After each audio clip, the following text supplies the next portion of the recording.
અમદાવાદ ખ્યાતિકાંડમાં વધુ એકની ધરપકડ કરવામાં આવી છે. ખ્યાતિ હોસ્પિટલના ડિરેક્ટર રાજશ્રી કોઠારીની ધરપકડ રાજસ્થાનથી કરવામાં આવી છે. આ કેસમાં કુલ 8 આરોપીઓની ધરપકડ થઈ છે. મુખ્ય આરોપી કાર્તિક પટેલ હજુ પણ ફરાર છે. રાજશ્રી કોઠારીએ ધરપકડથી બચવા માટે 3 કેસમાં આગોતરા જામીન અરજી કરી હતી, જે અંગે અમદાવાદ ગ્રામ્ય સેશન કોર્ટમાં ગુરુવારે સુનાવણી થઈ હતી. મળતી માહિતી અનુસાર રાજશ્રી કોઠારી મહિના અગાઉ ફોન સ્વિચ ઓફ કરીને પતિ સાથે ઉદયપુર જતી રહી હતી. ત્યારબાદ સિમલવાડાથી ભીલવાડા ગયા, જ્યાં તે 10 દિવસ રોકાયા હતા. ત્યારબાદ ભીલવાડાથી કોટા ગયા, જ્યાં તે 15 દિવસ રોકાયા હતા.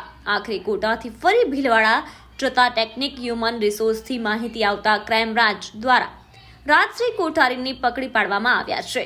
ત્યારે હવે રાજશ્રીના પતિ પર પણ વિગતે તપાસ કરવામાં આવશે. તમને જણાવી દઈએ કે 2021માં એશિયન બેડિયાટ્રિક્સ રાજશ્રીના પતિએ ડાયરેક્ટર પદ છોડ્યું હતું, જે હાલની ખ્યાતિ હોસ્પિટલ તરીકે ઓળખાય છે.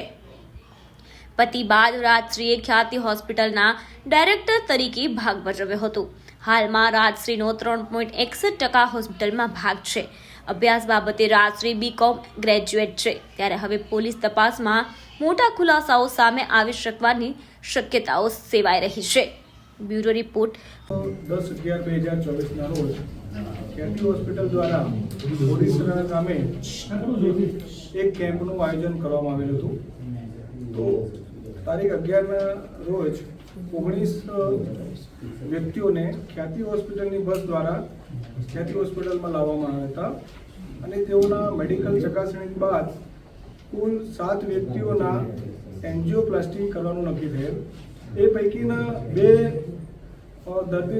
વ્યક્તિઓને એન્જિયોપ્લાસ્ટી કરવામાં આવેલ અને જેઓના મોત થયેલ હતા. એ અનુસંધાને વસ્ત્રાપુર પોલીસ સ્ટેશન દ્વારા તારીખ 13/11/2024 ના રોજ આ બાબતનો ગુનો દાખલ કરવામાં આવેલો.